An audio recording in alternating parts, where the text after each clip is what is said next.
Dia de comportamento, uma diferente experiência de compreensão da vida. Jamais se apegou a qualquer coisa, valores terrestres, projeção social e política, que são peculiares à natureza humana em determinado estágio da evolução, e que constituem infantilidade moral e espiritual compatível com as exigências do mundo exterior. A sua conduta foi irrepreensível e a sua alegria de servir ao Pai, através dos seus irmãos, demonstrou o verdadeiro sentido do altruísmo, que deve frondejar nos sentimentos gerais.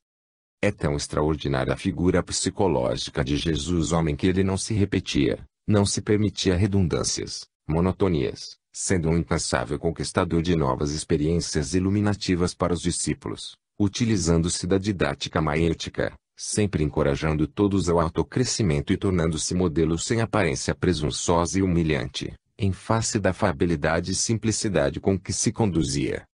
A sua espontaneidade foi enriquecedora, facultando que todo se lhe acercasse com naturalidade e confiança, compartilhando do conhecimento de que era dotado, experimentando o conforto moral que dele se irradiava em silêncio ou verbalmente.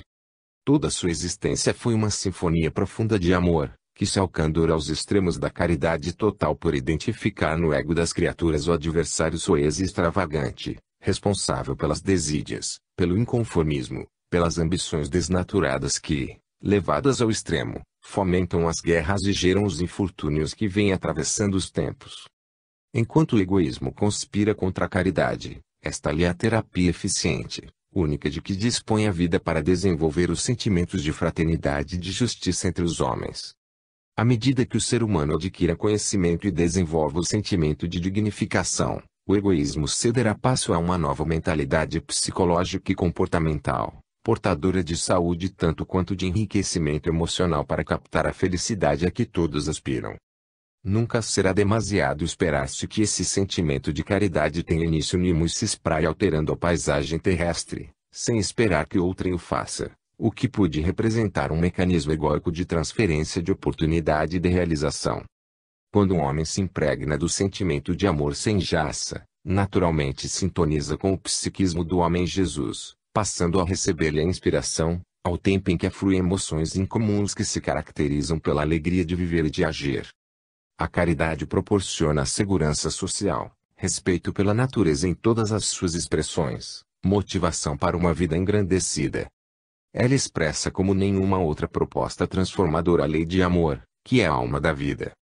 Em Jesus não há tragicidade, conforme se observa na conduta de outros líderes, de outros homens, porque ele soube converter a desgraça em fator de elevação como lição na qual as ocorrências são sempre instrumentos do processo de crescimento para Deus, sejam sob quais formas se apresentem. Igualmente, nunca houve comédia, alegria vulgar com que se pretende justificar a frivolidade egoística. Na sua seriedade pairavam doçura e jovialidade, configuradas na beleza que se exteriorizava acalmando paixões e orientando vidas. Por isso recomendou que se tratassem todos os homens como se quereria que eles os tratassem. 15. A vingança. Capítulo 12, item 9. Não resistais ao mal que vos queiram fazer. Mateus 5:39. A fatalidade da vida é alcançar a harmonia plena, mediante o equilíbrio do amor a si mesmo, ao próximo e a Deus. Qualquer desvio do sentimento do amor que se tenha, e tombar-se em desequilíbrio, em inarmonia, postergando o processo da evolução e retardando a marcha do progresso na qual todos os seres se encontram colocados. O amor, portanto, é o hálito de sustentação da vida, enquanto a sua ausência expressa-se como estágio embrionário do ser, aguardando os fatores propiciatórios ao seu surgimento e exteriorização. A vingança constitui-se numa patologia do ego insubordinado ante as ocorrências do mecanismo de crescimento.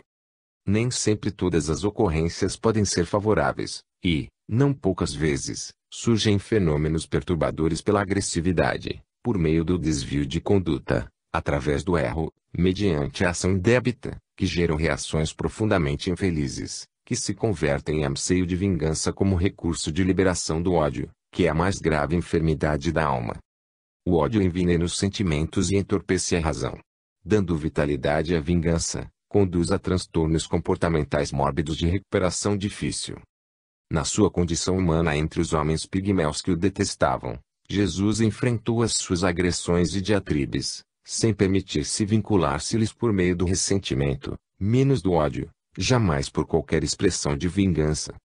Nunca se poupou aos enfrentamentos, não obstante, jamais sintonizou com a ira dos atormentados atormentadores que sempre o buscavam para afligi-lo e testá-lo. Não resistia contra eles, desafiando-os ou com eles entabulando discussões estéreis quão venenosas. Suave, passeava sua presença entre os seus bafios pestosos e os seus duestos, sem os vitalizar com qualquer tipo de vinculação emocional.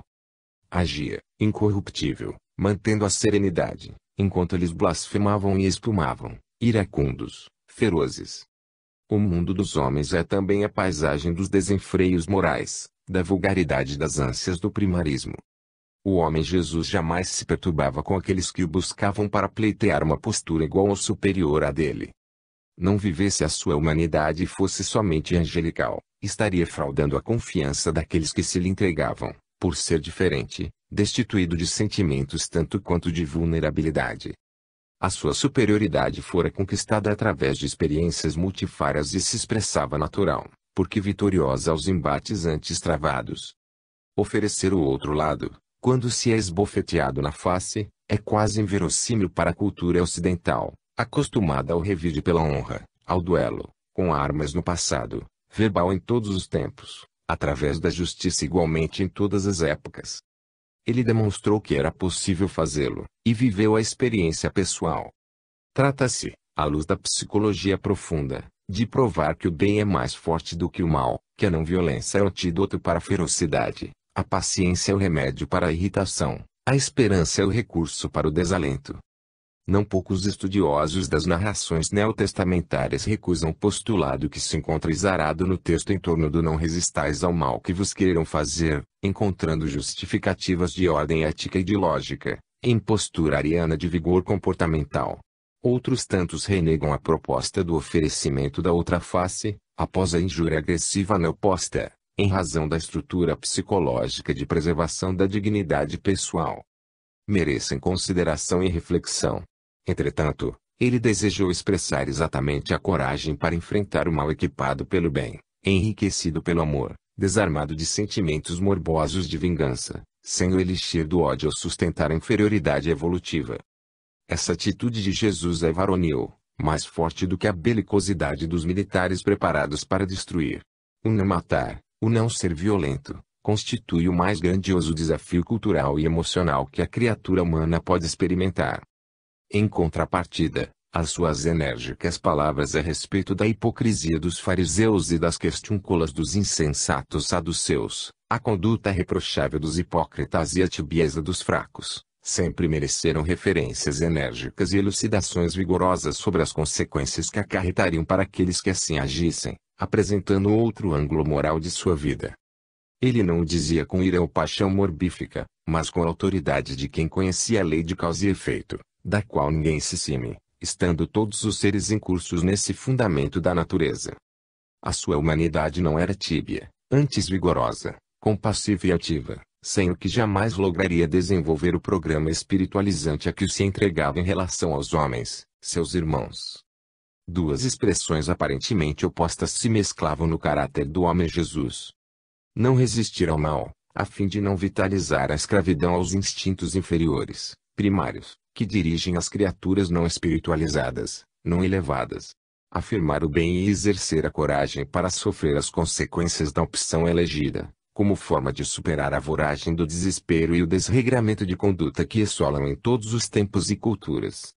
O conceito estabelecido para não resistir ao mal é tido por conduta feminina, atitude tímida que caracterizava a submissão da mulher aos caprichos do homem. A energia ensinada e a autoridade exteriorizada em relação aos pusilânimes e astutos, expressava a manifestação masculina, típica da virilidade do homem agressivo e corajoso. Jesus sintetizou as duas naturezas, fundindo em unidade harmônica animal animus, harmonizando a sua conduta sem traição de qualquer arquétipo ancestral em uma imagem integrada de ser ideal. A vingança é atraso moral do espírito, que permanece em primarismo, o pedão exausta o indivíduo. A primeira leva-o a futuros conflitos e ataca aquele que a cultiva quem detesta. O segundo liberta do agressor e lenifica os sentimentos que restauram a alegria de viver. um aflige sem pausa, e o outro equilibra, desenvolvendo estímulos para novos embates. Recomendasse Jesus o revirie, se ele assim o fizesse conforme gostariam os imediatistas e os cômodos, teríamos um exemplo de unilateralidade de conduta, excluindo a face amorosa e compadecida. Se, por outro lado, apenas a compaixão e a tolerância predominassem no seu comportamento, veríamos um Tíbio, apresentado em uma formulação desencorajadora para a reconstrução da sociedade, que se faria piegas e medrosa. A coragem é não revidar ao mal, nem sequer pensar no mal, não se permitir sentir o mal. A imagem subjetiva de Jesus homem é de um triunfador, que se superou a si mesmo, tornando-se o exemplo que conforta e o roteiro que conduz ao porto. Por outro lado, é o guia, cuja vivência jamais desmentiu os ensinamentos, e é o caminho, por haver percorrido a vereda que traçou como diretriz de segurança para os que nele acreditassem. Todos quantos resistem ao mal, tornam-se vítimas de tormentas de vária ordem, tombam na loucura, ou fazem-se famanazes do crime, da hediondez, da vingança. Aqueles que revidam ao golpe infeliz recebido, não se postando pacientes a oferecer a outra face, transformam-se em criminosos iguais àqueles outros que os infelicitam e perseguem. Certamente, o instinto de conservação precata o indivíduo de deixar-se consumir pela impiedade onde ser arrastado injustamente ao poste do sacrifício. Honestamente, não foi exatamente assim que ele procedeu, deixando-se imolar, sem revide nem justificativa para fugir do testemunho. Igualmente, todos quantos o seguiram, também não se entregaram ao matadouro, alguns cantando hosanas. Ser precavido, resguardar-se do mal dos maus, cuidar de não se envolver em contendas, evitando os entreveros estabelecidos pelos belicosos, também é atitude recomendada pela sua conduta. No entanto, jamais fugir do testemunho, ou debandar do holocausto quando seja convidado, não revidando mal por mal, nem se vingando nunca, mesmo que surjam oportunidades propiciatórias ao desforço. Vitorioso é somente aquele que se vence interiormente, mesmo que vencido exteriormente, por isso amarás o teu próximo como a ti mesmo. 16. O ódio. Capítulo 12, item 10 sede, pois, cheios de misericórdia, como cheio de misericórdia é o vosso Deus. Lucas, 6:36. Atualizando o pensamento de Jesus com sabedoria, Z sublinhado ao Espiritismo alcança idênticas metas estabelecidas pela perspectiva da psicologia profunda. Jesus e Deus são independentes, um é ser criado, e outro é o Criador.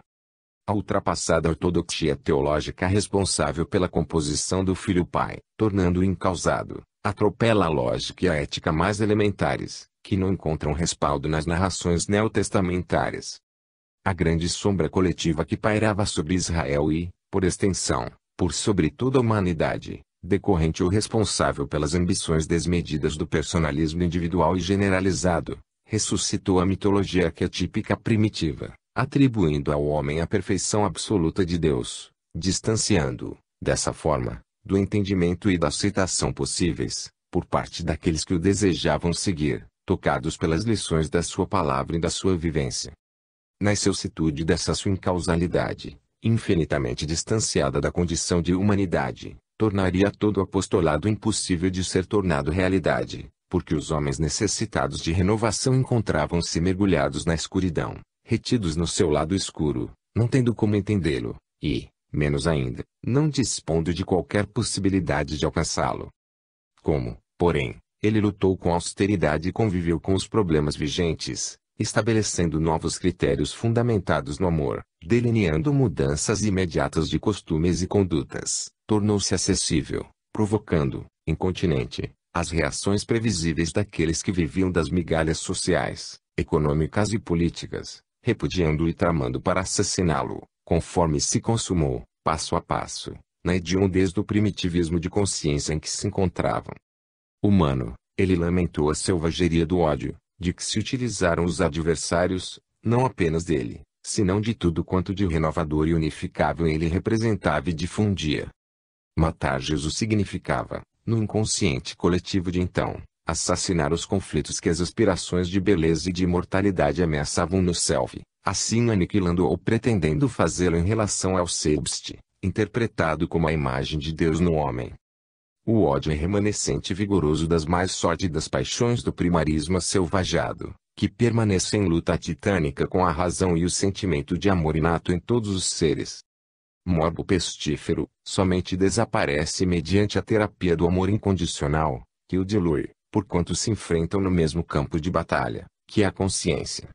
Esse amor não negocia, tampouco negaceia, não se preocupa com qualquer tipo de caráter retributivo, é espontâneo e doador, desinteressado e rico de generosidade, cheio de misericórdia. O ódio funciona como automatismo violento, labareda voraz que deixa a destruição, para que as mãos do amor trabalhem na reconstrução que ressurgirá dos escombros. O evangelista João afirma esse valor, definindo: Deus é amor. O amor de Deus ao que se refere Jesus é um sentimento também de compaixão que socorre, mas não se detém em exigência de natureza alguma. Todos os seres sencientes têm necessidade de amor, que constitui alimento irrecusável, e quem não aceita pode tornar-se a simbólica figueira que secou retratada na parábola da inutilidade, da falta de objetivo pelo existir. Não se preocupa a divindade com culto externo, com sacrifício para a reparação das faltas, com promessas de renovação, com o comércio das indulgências a troco de moedas ou títulos outros, por entender a sua não validade, por ser o absoluto possuidor não possuído.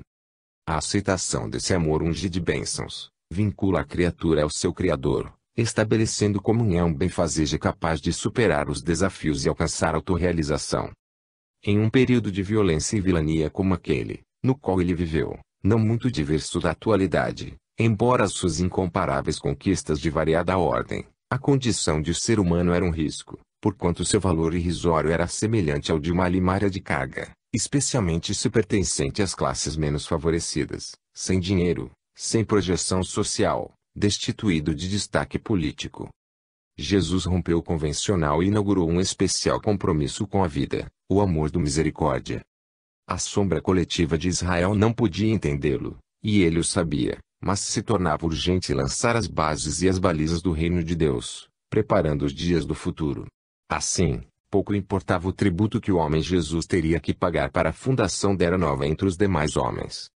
Para tanto, utilizou-se do amor misericordioso para atender aos enfermos, que ajudou na recuperação da saúde, mas também aplicou-o a Zaqueu, o publicano, que desceu da árvore, que é um símbolo psicanalítico expressivo, para recebê-lo na sua casa. Aquele amor que o inundou alterou-lhe a conduta e ele usou de misericórdia para com os seus servos, assalariando-os com abundância e apresentando-se sem dívidas ou cobradores à porta dos seus sentimentos. Aquele homem deixou que a sua sombra cedesse lugar à síntese do conhecimento com o sentimento, inundando-se de conscientização dos deveres em relação a si mesmo, ao seu próximo, à vida. Esse amor grandioso acolheu a mulher surpreendida em adultério, vítima do ódio generalizado de outros adúlteros, que nela desejavam esmagar os próprios conflitos para manterem a sombra, ou quando ele atendeu a vendedora de ilusões, que saíra da obsessão do sexo desvairado, libertada pelo seu dúlcido olhar cheio de misericórdia, convidando-a à reeducação, ao refazimento do caminho. Esse amor não censurou ninguém, porque é feminino, maternal, no entanto, advertiu, caracterizando ser também masculino, paternal, em perfeita identidade da anima com o animus, em perfeita harmonia no homem Jesus. Terapeuta preventivo, ele esclareceu a respeito dos anos infelizes e sombrios que poderão resultar quando se permanecer em delitos, em pensamentos, palavras e ações perturbadores. Essa misericórdia não se detém na simples compaixão, propelindo cada beneficiado para que faça a sua parte, aquela que não lhe será tirada, por essencial a conscientização das possibilidades de que todos disponham e devem acionar, aumentando-lhes a capacidade de realizações. Todo ser humano tem que realizar o seu trabalho de autoiluminação, e, após fazê-lo, nunca mais será o mesmo. Esse é o amor que levanta do abismo e alça as cumeadas do progresso moral, passo avançado para a libertação espiritual das mazelas e chagas decorrentes dos erros transatos. Jamais Jesus fará a tarefa de outrem ou por outrem. Todo o seu amor é disciplinante e engrandecedor, nunca tornando o ser pigmeu ante a sua grandeza moral, porém, descendo-lhe ao nível para erguê-lo até onde lhe seja possível alcançar. Assim ele dignificava perante o si profundo cada um que se candidatava ao seu, que é o reino de Deus. Por tais razões, sempre recomendou a busca de Deus, qual ele próprio o fez no deserto, em longa vigília, na montanha, durante a incomparável sinfonia das bem-aventuranças, ou no meio das multidões esfaimadas, inquietas, agressivas, insaciáveis e, sobretudo, ingratas. Jesus conhecia os homens, em razão também da sua condição de humanidade entre eles, superando a teorização mediante a experiência vivencial. Não foram poucas as provocações a que se submeteu, a fim de lecionar o amor e desfazer os petardos do ódio, da animosidade, da inveja, nos diluentes do amor incessante, da compaixão sem termo. O ódio permanece no mundo na condição de loucura que o tempo amorosamente irá desfazendo, fertilizando as plântulas da misericórdia, que é o germinar desse amor no solo dos sentimentos. Enquanto paire na sociedade a sombra coletiva, é necessário estarem os homens cheios de misericórdia, assim como cheio de misericórdia é Deus. 17. Os infortúnios ocultos. Capítulo 13, item 4. Abstente de falar disto a quem quer que seja. Mateus 8:4. Todos os seres são de ciência divina, porque procedentes do psiquismo criador, que estabelece o processo da evolução mediante as experiências infinitas do progresso incessante. Como consequência, torna-se imperiosa a necessidade de cada qual desenvolver os sentimentos que se aprimoram, superando os atavismos que remanescem das experiências anteriores, ainda predominantes em sua natureza. O empreendimento é desafiador, portanto, rico de oportunidades iluminativas e engrandecedoras. Fadado a alcançar a plenitude, todo o empenho se desdobra desde a conjuntura mineral até a angelitude, que alcançará esforço cada vez menos penoso, porque da canga, ao ser extraída a gema, se torna mais fácil facultar-lhe o brilho. Das penosas conjunturas do começo até os momentos de sublimação, etapas se sucedem ricas de possibilidades que, aproveitadas, apressam o desabrochar dos valores adormecidos, encarregados de ampliar-se no rumo das estrelas. A visão da psicologia profunda em torno do ser humano é enriquecida de esperança em favor do seu engrandecimento ético, assim como do seu crescimento intelectual, facultando as duas asas para compor a sabedoria em que se converterá, alçando voos pelo cosmo, superados limites e fronteiras físicas. Para esse logro, o trabalho é árduo e gratificante, porque, à medida que se libera de cada impositivo, torna-se mais factível vencer o próximo, ensejando-se mais amplos recursos de iluminação interior. O ego em predomínio, lentamente cede espaço ao self, que se encarrega de conduzir os pensamentos, ideais e esperanças necessárias para alcançar a meta a que está destinado. O Cristo histórico, neste contexto, cede lugar ao Jesus homem, mergulhado na turbamuta entre os caprichos da mole humana, mantendo-se em neutralidade total, não obstante tomado de profunda compaixão por aqueles que o não entendiam e se engalfinhavam nas lutas ridículas das disputas transitórias pela conquista de migalhas, ouropéis, metais das entranhas da terra, que passaram a adquirir valor relativo. Aquele Jesus das teologias igrejistas, embora compadecido das multidões, parecia distante dos seus sentimentos, procurando a sua comunhão com Deus, longe dos tormentos das massas, que se apresentavam necessitadas desse processo depurador. Colocado como redentor, liberador de culpas, também estava isento de qualquer tentação, de qualquer condição de humanidade, inalcançável pelos fenômenos do mundo, portanto, de certo modo, também, impossível de ser imitado, acompanhado, inacessível. A proposta da psicologia profunda, que humaniza o vencedor de si mesmo, que triunfou sobre as conjunturas em que se encontrava graças aos valores conquistados, tornava-se companheiro do infortúnio por conhecer a sua origem e as contingências perigosas para o processo de evolução, ao mesmo tempo oferecendo recurso terapêutico para as mazelas morais e espirituais daqueles que as padeciam. Estava com os infelizes, mesclava-se com eles, mas não se tornava um deles, porque a gema preciosa, mesmo no pântano, quando o sol alcança, mantém o seu brilho. Jesus é o diamante que se tornou estelar, mantendo o brilho interior, sem permitir-se ofuscar as débeis claridades individuais, no entanto, clareando as consciências e amando-as. Todo o seu é um ministério de esperança e de amor, de compaixão e de auxílio, movimentado pela ação do bem, único recurso para minimizar ou anular as ocorrências dos infortúnios ocultos. Conhecendo cada pessoa que dele se acercava, graças à capacidade de penetrar o insondável do coração e da mente, sem humilhar ou jactar-se, conseguiu oferecer combustível de amor para a transformação interior que se deveria operar, e quando essa não ocorria, assim mesmo estimulava o seu prosseguimento, pois que um dia seria alcançada. A sua divindade estava na essência interior dele mesmo, assim como se encontra em todos nós, mas, sobretudo, na forma de viver a mensagem, que expressa o amor inefável de Deus pelas suas criaturas.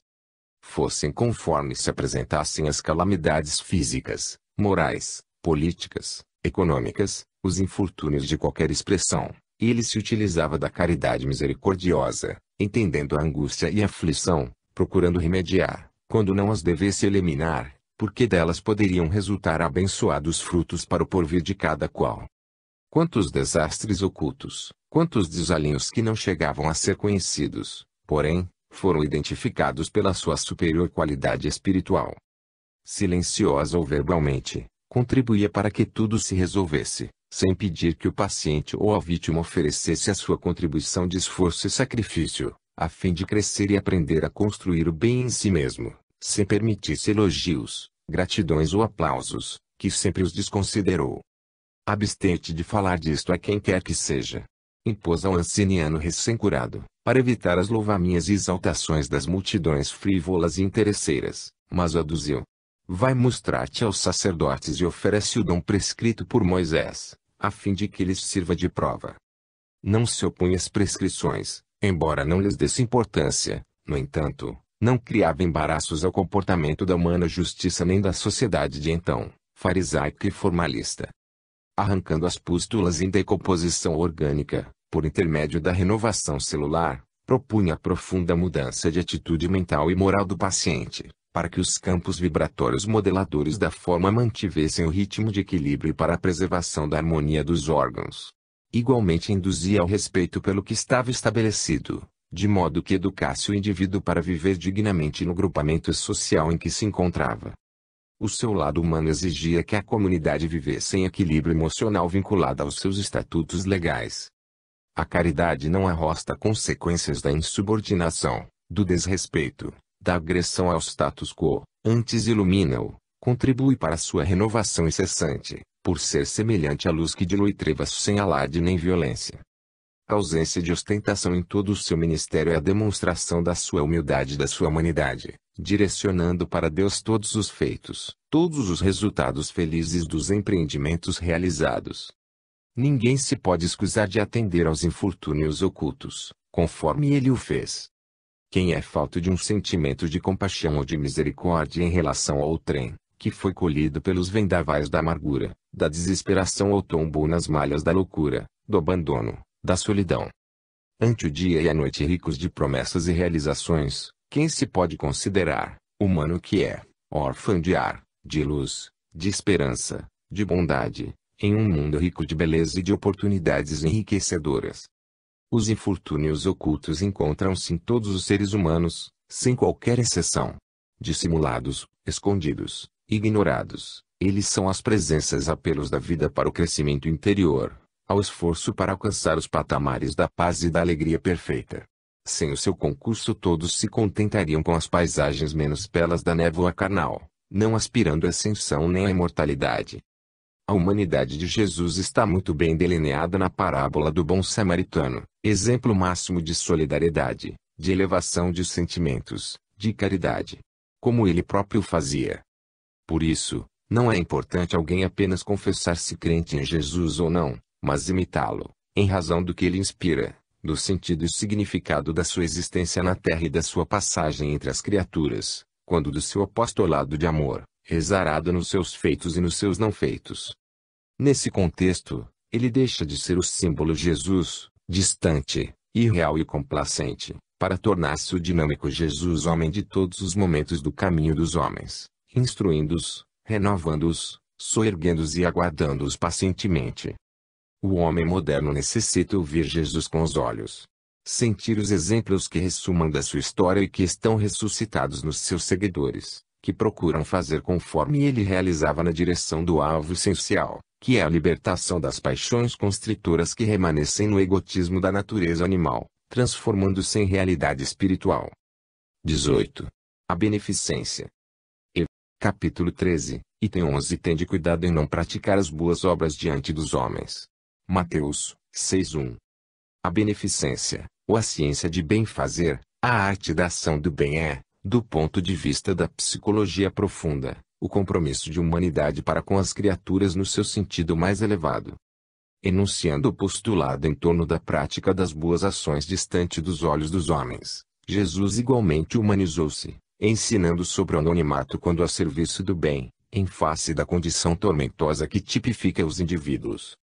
Liberta da teologia ancestral, a cultura audiana se apresenta gerando comportamentos autônomos e tecnocratas, que eliminam os sentimentos enquanto enriquecem o ser fisiológico que encarceram na dependência das coisas, deixando-o, em consequência, psicologicamente esvaziando de ideais superiores. A beneficência é o movimento que parte da emoção, buscando rehumanizar aquele que perdeu o contato com a sua origem espiritual, havendo desfeito o vínculo com as heranças parafísicas da sua realidade inicial. Dessa mesma forma, a necessidade de Jesus despsicologizado e desatado dos grilhões teológicos, assim como dos cárceres das denominações religiosas que o tornam pigmeu ou super-ser, faculta-lhe a humanidade que esfacela a conceituação absurda de excepcionalidade e divindade, para transformá-lo em modelo acessível de ser seguido e estimulador de todos aqueles para cuja convivência veio, sem o objetivo de ser-lhes o redentor, mas o educador gentil e nobre. Compreendendo a fragilidade moral dos indivíduos, no tumulto da tagarelice desenfreada dos seus coevos, preferiu aprofundar a sabedoria das suas propostas no cerne do ser e não na sua aparência, alcançando o self em vez de deter-se no ego exterior e mascarado, que se prolongaria através do processo histórico da humanidade até estes dias. Toda a mensagem neotestamentária é vazada na autenticidade do ser em busca da sua identificação com Deus, representado no amor, no bem, no caridade.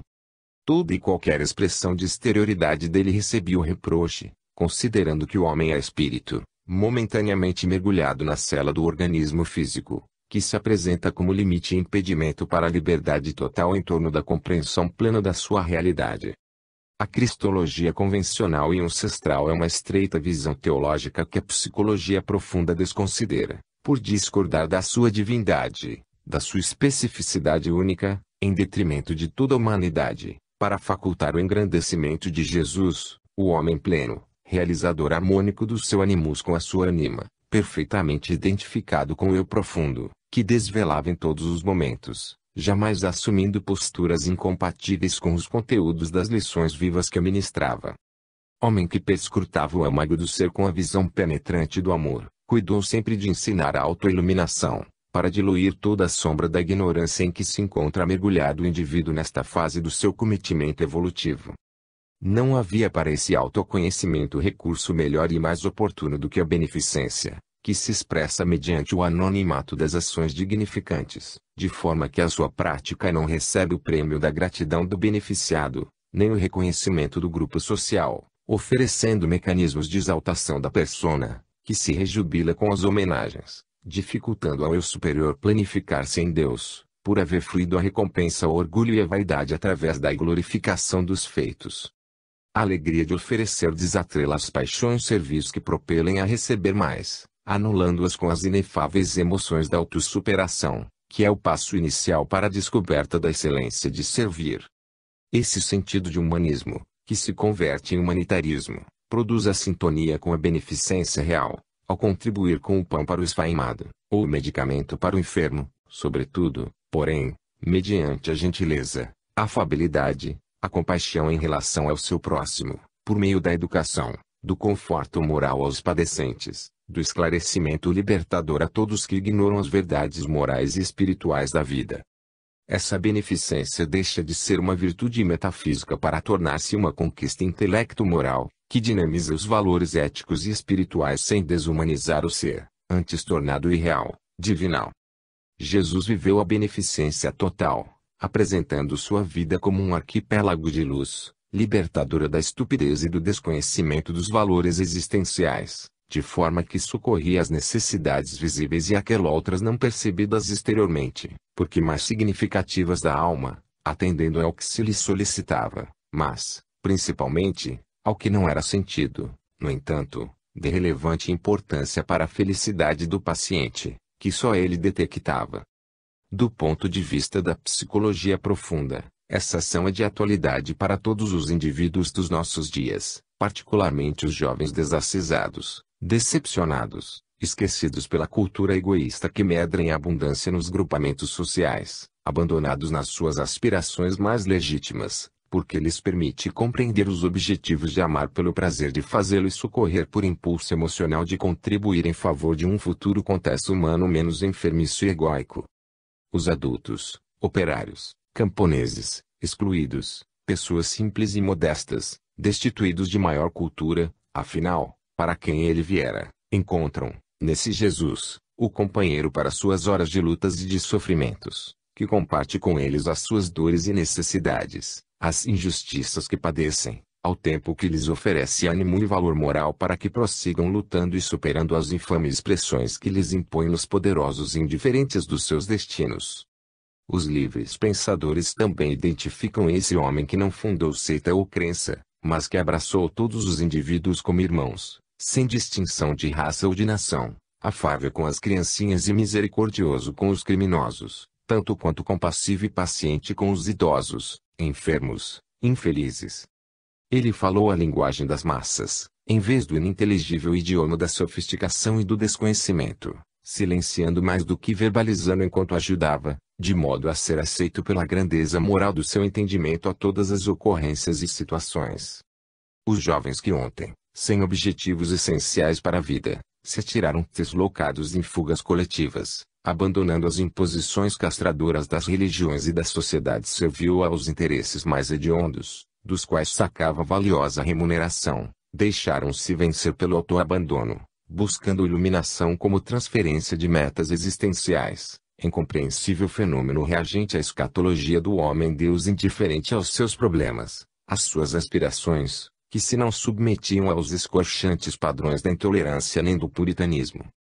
Fracassada a rebelião e retornando aos lares, enfraquecidos e tristes, a sua frustração deu lugar a uma nova mentalidade, ansiosa e insegura, que se vem deixando devorar pelo consumismo e alucinar pela propaganda fragmentada dos grandes veículos da informática. O seu reencontro com o Jesus da psicologia profunda e não aquele histórico dos interesses inconfessáveis de algumas doutrinas que dizem possuí-lo, é inevitável, porém, não mais como antes, em que ele parecia distante das suas angústias, indiferente aos seus apelos e dores, necessidades infanto-juvenis e desconcertos de comportamento, mas, sim, alguém a ele semelhante no sentido da constituição humana, modelo a ser seguido e guia compassivo, amigo solidário em todas as circunstâncias e momentos, por mais desagradáveis que se apresentassem. A cristologia na feição antiga tornou a beneficência quase inalcançável, por envolvê-la no molde místico decorrente do abandono do mundo para ajudar aos mundanos, no combate aos viciados em vez de trabalhar para extirpar-lhes os vícios em que se comprazem assim como aqueles que predominam no organismo social, em frontal desrespeito ao que ele realizou. Ante a decodificação pela psicologia profunda que existia no místico e no sobrenatural em torno de Jesus, ora apresentando-o como ser humano inconfundível na sua grandeza moral e simplicidade incomum, a realização de cada indivíduo começa na aspiração do amor, prolongando-se mediante a ação de servir e identificando-se de tal forma com essa decisão, que se lhe torne o modus vivendi, decorrência inevitável da incorporação do ato amoroso à realidade do ser. Ponto. Tem cuidado em não praticar as boas obras diante dos homens, ocultando com sabedoria na naturalidade os momentos de beneficência e de amor que sejam ofertados em relação a quem sofre. 19. A piedade. Capítulo 13, item 17, deu mesmo tudo o que tinha para seu sustento. Marcos, 12:44. Caracterizou todo o ministério de Jesus, o sentimento da piedade, que demonstrou a sua humanidade acima de todos os homens. Compreendendo a fragilidade da estrutura moral dos indivíduos e das massas, nas quais perdiam a sua identidade pessoal, obumbrados pelas sombras da ignorância a respeito das excelentes conquistas do espírito imortal, ele se fez compassivo e misericordioso em todas as situações, a fim de melhor ajudar mesmo aqueles que desconheciam o milagre da compaixão. Não os lamentava, não lhes estimulava a penúria interior, envolvendo-os em miserabilidade, antes os alçava ao reino de Deus, que neles se encontrava e podia ser conquistado com empenho, como qualquer tesouro que se deseje adquirir. A sua, porém, não era a piedade convencional, que logo passa assim se afasta do fator que inspira ternura. Tampouco se fazia humilhante para quem a recebia, colocando o ser em postura inferior, nunca mesmo considerando tratar-se de desdita, mas sempre como uma experiência de crescimento interior, a dificuldade que se arrostava. Rico de potências extrafísicas, não as exibia, utilizando-as somente quando podiam auxiliar a libertar do testemunho áspero da provação que alguém carpia. Eram atitudes caracterizadas pelo envolvimento fraternal e por carinhosa atenção, chegando ao extremo de chamar os discípulos de irmãos, com inefável ternura, como ocorreu após a ressurreição, no memorável diálogo mantido com Maria de Magdala. A piedade é sentimento excelso, porque é parte da emoção que comparte a dor do seu próximo e busca diminuí-la. Possuidor de potencial dinâmico, não fica somente na expressão exterior, transformando-se em ação de beneficência, sem a qual esta última seria apenas uma forma de filantropia. A piedade é a dileta filha do amor, que surge no homem quando este se eleva, alcançando níveis de consciência mais condizentes com seu estado de conquistador do infinito, que não cessa de servir. Expressa-se de mil maneiras, desde a dor que punge aquele que a experimenta até as lágrimas que são vertidas sobre as feridas morais, balsamizando-as, ou o medicamento que se coloca nas pústulas expostas da degenerescência orgânica. Ao tempo que verte compaixão, eleva a alma que se desdobra para viver ao lado do sofrimento e minimizá-lo, oferecer a linfa que mitiga a sede e o pão que elimina a fome. Torna-se ainda mais grandiosa quando alcança o fulcro oculto dos sofrimentos íntimos que dilaceram a esperança e a alegria de viver, fazendo-se silêncio que sabe ouvir, palavra oportuna que esclarece e consola, gesto de entendimento e participação como Sireneu, auxiliando a conduzir a cruz em anonimato dignificante. Por isso, é discreta e ungida de amor, nunca se permitindo exibir o sofrimento de quem quer que seja, mas sabendo dissipar as sombras e acolhendo o amargor do próximo com a luz da alegria sem alarde. Jamais se cansa, porque é espontânea, rica de paciência, porque aprendeu a conviver com elegância com a própria dificuldade íntima, superando-a. Sempre vence aquilo que descobre no seu irmão, e que, apesar de ultrapassado, deixou os sinais do bem que resultou, doando-se com o mesmo envolvimento emocional, a fim de libertá-lo também. Ademais, ao realizar a sua parte, a piedade faz que o ser volva para dentro do pensamento e considere quanto gostaria de receber, caso se encontrasse no estado que deplora no seu próximo, assim aumentando a capacidade de ajudar jovialmente. E antídoto eficaz contra o orgulho e o egoísmo, porque nivela todos aqueles que sempre podem ser colhidos por dissabores e insucessos, enfermidades e desencarnação. Jesus homem assim compreendeu a necessidade de viver e ensinar a piedade, chegando a ser peremptório, em a narrativa do óbolo da viúva, que deu mesmo tudo o que tinha para seu sustento, deixando que se entenda haver sempre algo de que se pode dispor, embora seja o mínimo de valor, máximo essencial para a própria subsistência. Ninguém é destituído do sentimento piedoso, mas nem todos os corações se abrem a externá-lo quanto deveriam, vitimados por conflitos de culpa, de inferioridade ou de presunção, que os tornam desditosos, não obstante possuindo a generosa fonte da fraternidade. A piedade de Jesus. Dignificando o ser humano, ele conviveu com pecadores e pessoas suspeitas, não se permitindo destacar, exceto pelas suas qualidades intrínsecas e pelo seu amor que se transformava em luz e pão, paz e unguento colocados sobre as almas em febre de paixões. A sua compreensão das necessidades humanas é a expressão de piedade no seu sentido mais profundo. Comportamento de mãe devotada e solícita, sempre atenta às necessidades dos filhos, e de pai discreto, mas trabalhador infatigável para que tudo se encontre saudável e em ordem na prole que tenha os seus cuidados. A piedade expressa as duas naturezas do ser, unindo-as, identificando-as, harmonizando-as em perfeita sincronia vibratória. Essa dualidade masculino-feminina, quando perfeitamente mesclada, apresenta o ser que supera as conotações das polaridades sexuais e seus apelos, transformando os hormônios em ondas de energia que vibram em todos os músculos e eliminam tensões, ao mesmo tempo vitalizando os campos sutis da alma e vinculando-a à sua causalidade, de onde aure mais poder e vitalidade. Jesus conseguia esse desempenho por haver se auto-superado e transformado todos os seus anseios em empreendimentos de amor pela humanidade, a fim de erguê-la a Deus conforme ele próprio lograra. É o momento máximo da humanização esse, no qual já não se vive em si mesmo ou para si, como Paulo afirmava em outras palavras, mas inundado do ideal e daquele que é transcendência e imanência. Não há, portanto, quem não se possa dispor ao mistério da piedade, porque esse sentimento pode ser, talvez, o mínimo que se possua quando se está carente, na desolação ou na miséria, significando o próprio sustento, mas que pode e deve ser repartido para auxiliar ou para glorificar a vida. A viúva, da narração, não titubeou em doar tudo quanto tinha, que era quase nada.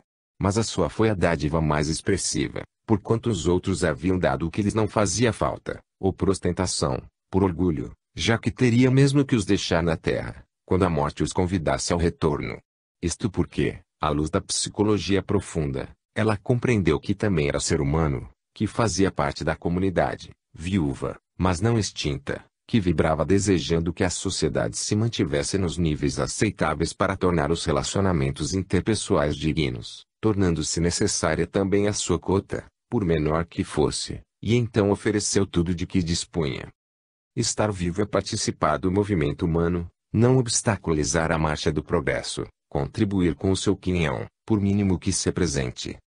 Jesus sempre demonstrou a sua humanidade, nunca se eximindo de participar da vida ativa da comunidade do seu tempo, as bodas em Caná, as atividades pesqueiras no mar da Galileia, as visitas aos enfermos, os cultos na sinagoga, as visitas ao templo de Jerusalém, as festas tradicionais do seu país e do seu povo. Nunca se alienou, a pretexto de estar construindo o reino de Deus, jamais se escusou, sempre que convidado a opinar, a participar. Igualmente não se omitiu em relação aos escorchantes impostos, o que não significa conivência com eles, submetendo-se, inclusive, a um julgamento arbitrário e covarde, para demonstrar a sua aceitação das leis terrestres injustas, e irrestrita e final confiança nas divinas leis. Não se apresentou como um anjo distante das necessidades imediatas do povo, alimento, convivência, discussões, questões políticas e sociais, mantendo-se, entretanto, em postura característica da sua superioridade moral e espiritual. A sua piedade era sinal de compreensão do processo evolutivo, pelo qual deveriam passar os homens que aos sofrimentos faziam jus, mas que os poderiam ter diminuídos por esforço próprio se entregassem aos mecanismos terapêuticos do amor que liberta. E deu mesmo tudo o que tinha para seu sustento, lecionando que à medida que mais se dá, mais se enriquece o coração de piedade e de alegria de viver. 20. Amor filial. Capítulo 14, item 8. Honrai a vosso pai e a vossa mãe. Mateus 19:19. A constituição de uma família não é resultado de acidente biológico, mas de uma programação que lhe precede a estrutura física e social. As soberanas leis da vida estabelecem códigos que se expressam automaticamente conforme as circunstâncias, obedecendo a padrões de comportamentos que estatuem as ocorrências no processo da evolução dos indivíduos em particular e da sociedade como um todo. Os pais, por isso mesmo, não são seres fortuitos que aparecem à frente da prole, descomprometidos moral e espiritualmente. São pilotes da instituição doméstica, sobre os quais se constroem os grupos da consanguinidade e da afetividade. Mesmo quando aparentemente emprestam as moléculas físicas para o renascimento dos espíritos, encontram-se sob jurisdição da providência divina, que jamais improvisa ou experimenta as surpresas que são inadequadas ao equilíbrio cósmico. Os filhos, por sua vez, renascem através daqueles com os quais têm compromissos morais de gravidade para o desenvolvimento espiritual de ambos, genitores e descendentes. Desse modo, a vinculação pelos laços do sangue possui um significado expressivo do ponto de vista ético, que não pode ser desconsiderado. À luz do espiritismo, bem como da psicologia profunda, as heranças do código genético impõem condicionamentos positivos ou negativos, a que o ser reencarnante se submete por necessidade de reeducação interior, de reparação de desmandos, de conquistas relevantes sob qualquer aspecto consideradas. Não sendo o ser real o corpo, mas o espírito pelo qual se expressa e que o comanda, Todos os processos pertinentes à sua existência devem transcorrer dentro dos sentimentos de afeição e de respeito pelos pais, mesmo quando esses não correspondem à elevação do ministério de que se fizeram instrumento. Nesse sentido, a piedade filial é das mais significativas manifestações de amor que o espírito se deve impor, ampliando a área dos sentimentos e acrescentando outros deveres, quais os de gratidão, respeito e ternura impostergáveis. Quando se trata de pessoas não vinculadas através do sangue, mas que se tornaram pais adotivos ou representam, esse dever é ainda muito maior, considerando-se que o afeto de que se fizeram objeto possui um caráter mais grandioso, porque destituído da obrigatoriedade que a injunção carnal impõe, quando ocorre a edificação da família. Esse formoso conceito expresso no amar pai e mãe, não se restringe somente ao afeto, à consideração enquanto se encontrem sob sua dependência econômica e civil, mas sobretudo quando lhes advém a velhice, o cansaço, a enfermidade e as necessidades que devem ser supridas mediante carinho e devotamento. O declínio das forças físicas e mentais através das enfermidades e do envelhecimento, que atinge todos quantos têm a existência prolongada, é a fase mais significativa para que os filhos demonstrem o seu reconhecimento e amor pelos pais, porquanto, no quebrantar das energias, a amargura, a insegurança e a insatisfação transformam-se em verdadeiros calvários para as criaturas humanas. Como o jovem de hoje, inevitavelmente, não desencarnando antes, experimentará o processo de alteração celular, o bem que oferte aos genitores, além de dever, é também sementeira para o próprio amanhã. Muitas vezes, os arroubos juvenis, os anseios de gozos, levam os jovens ao esquecimento dos pais, incidindo em grave erro, de que se arrependerão no momento próprio, especialmente quando se tornarem também genitores, dando surgimento a transtornos psicológicos perturbadores sob o açoitar da consciência de culpa. Anuímos com o fato de que muitos pais não correspondem ao dever que lhes diz respeito, atirando os filhos ao abandono, esquivando-se de atendê-los nas suas urgentes necessidades e sofrimentos, conduzindo-se levianamente e sem qualquer escrúpulo. Todavia, essa conduta enferma não justifica que aqueles que a sofreram ofertem a mesma moeda de ingratidão e o equivalente pão amargo de desrespeito, a fim de não derraparem pela rampa da loucura e da perversidade. O mandamento maior, preconizado por Jesus, recomenda que o amor deve ser incessante e inevitável, coroando-se de perdão pelas ofensas recebidas. No grupo familiar, esse amor deve ser mais expressivo, conduzindo o perdão a um tão elevado grau, que quaisquer ressentimentos de ocorrências infelizes se façam ultrapassados pela compreensão das dificuldades emocionais em que os genitores viviam, em razão da sua imaturidade moral, e mesmo de sutis causas que remanesciam de existências anteriores, gerando antipatia e mal-estar, que não raros se fazem recíprocos. Na exteriorização desse sentimento de amor, a caridade é chamada a contribuir, por superar os impositivos afugentes, sustentando o ser moral e amparando-lhe as aspirações do bem, da beleza e da solidariedade, no sádio desejo de contribuir em favor da felicidade geral. Há famílias desagregadas em clima de permanente perturbação, nas quais as lutas encarniçadas se fazem entre os seus membros, não poupando ninguém. Ocorre que nelas o campo de batalha das reparações espirituais se apresenta organizado, a fim de que os litigantes compreendam a ditosa oportunidade de estarem juntos para se ampararem uns aos outros, se desculparem pelas ofensas que se permitiram anteriormente, encontrando novo rumo emocional para a experiência da felicidade. As famílias, por isso mesmo, nem sempre são ditosas ou harmônicas, constituindo agrupamentos de difíceis entendimentos, por faltarem os instrumentos da paz, que cada membro desconsiderou em outra oportunidade, mas que agora retornam em carência.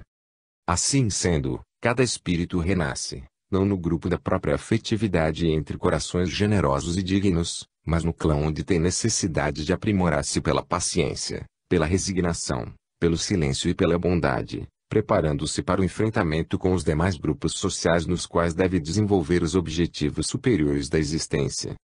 Nesses grupos infelizes de lutas, não poucas vezes, os futuros genitores programam filhos conforme os desejos vãos, induzindo mentalmente os fetos a determinados procedimentos futuros que não são aqueles para os quais retornam ao proscênio terrestre, e imprimem seus conflitos nas delicadas telas da alma dos reencarnantes, que irão experimentar posteriores distúrbios nas áreas sexual, artística, comportamental, que poderiam ser evitados. É certo que essa ocorrência encontra-se também estatuída nos compromissos das leis de causa e efeito, que o livre-arbítrio poderia modificar, ensejando as reparações sob outras condições, sem os impositivos mórbidos da frivolidade dos pais. Além das famílias consanguíneas, que oferecem os equipamentos para os renascimentos físicos, existem também aquelas de natureza espiritual, cujos vínculos são mais fortes, ligando os indivíduos que as constituem. Em face das necessidades evolutivas, no entanto, a maioria dos espíritos retorna nos grupos que lhes serão mais úteis do que naqueles que lhes proporcionariam mais alegrias e bênçãos. Seja, porém, qual for o tipo de família em que cada ser se encontre, cumpre-lhe o dever do amor filial e fraternal, para bem desincumbir-se das tarefas que ficaram na escuridão dos erros transatos. Quando Jesus, em pleno ministério, sabendo que a sua mãe e seus irmãos o procuravam com ansiedade, de forma surpreendente interrogou ao grupo aturdido que o queria submeter à sua sombra coletiva: quem é minha mãe e quem são meus irmãos? E após olhar em derredor, a todos elegeu como a sua família, pois que, completou, todo aquele que faz a vontade de Deus, esse é meu irmão, minha irmã e minha mãe. O seu amor familiar ampliava-se a toda a humanidade para a qual viera, rompendo os grilhões do grupo restrito, para ensinar que na condição de serem todos os indivíduos filhos de Deus, são uma só e única família. Ele já se houvera desincumbido dos deveres no lar, encontrava-se na idade adulta, direcionava os passos para o objetivo essencial para o qual viera, não seria, portanto, lícito que se detivesse para atender às paixões e controles de qualquer natureza, em detrimento das determinações de Deus. Absolutamente lúcido, dispondo da sua faculdade de espírito superior, conhecedor do passado das criaturas e das injunções reencarnacionistas em que se encontravam, sem abandonar os compromissos morais da afetividade humana, preteriu-os, preferindo não se afastar por um momento sequer da determinação de realizar a tarefa encetada. Amar, sempre, é um impositivo existencial, nele incluindo todo o clã e, particularmente, pai e mãe, a fim de viver longo tempo na terra que o Senhor Deus dará, conforme preconiza o Decálogo. Êxodo, capítulo 20, v. 12. 21. Luz da caridade. E, capítulo 15, item 10. Então, vai, diz Jesus, e faz o mesmo. Lucas, 10:37. Amar é dever de todas as criaturas, e ninguém se pode eximir de fazê-lo. Esse amor deve ser incondicional, chegando à totalidade como experiência de autoiluminação e de autolibertação. Enquanto o ser humano se encontra nas faixas predominantes do ego, ata-se aos caprichos escravizadores que são decorrentes dessa atitude primária. No entanto, à medida que ama, dilui as amarras dolorosas e experimenta a alegria da liberdade em verdadeiro hino de louvor. Altera-se-lhe, então, a paisagem de emoção, e todo ele se transforma em um feixe de ternura, de ação dignificante, de paz irradiante. Assim é o amor de Jesus homem, integral, total, incomum, aberto ao pensamento divino e mergulhado nele, de forma que se esparze como uma brisa refrescante, modificando o clima espiritual das criaturas que se lhe cercam. Não há, nesse amor, nenhuma exigência, exceto a proposta da impregnação que todos se devem permitir acontecer. Trata-se de uma oportunidade ímpar que lhe altera o comportamento e a escala de valores em torno do significado da vida e do esforço existencial para conseguir a plenitude. Toda a narração neotestamentária, à luz da psicologia profunda, é um convite à alegria, ao amor incomum que dimana de Deus e de que Jesus se fez o intermediário, tornando-o compreensível ao entendimento e ao sentimento. Com esse amor, Jesus pretende alçar o ser humano à sua condição, estimulá-lo a crescer, entender o elevado sentido e significado de si mesmo, os objetivos essenciais do seu existir, não havendo empecilho que não seja possível contornar ou eliminar. Trata-se, apenas, de uma opção forte, significando o desejo de ser livre e feliz. Os indivíduos, psicologicamente infantis, querem que os amem, jamais brindando seu amor. Somente aquele, porém, que está amadurecido, pode oferecer-se-lhe e atingir o patamar da iluminação, decifrar a incógnita na qual se debate em torno da sua realidade espiritual. Fazer o mesmo, aquilo que o samaritano discriminado e detestado fez em relação ao seu próximo que era judeu, seu perseguidor, é a mais vigorosa lição do pensamento cristão primitivo, que se entregava ao amor, especialmente direcionado àqueles que malsinavam e impiedosamente fustigavam com ódio inclemente os seguidores de Jesus. Esse impositivo expresso por Jesus desarma a sombra coletiva, que se compraz na inferioridade moral das pessoas. Aquele, porém, que encontrou a resposta para anulá-la, já não será mais o mesmo, porque descobriu que é possível desativar os impedimentos que dificultavam a liberdade interior, a opção de ser pleno. Com essa colocação,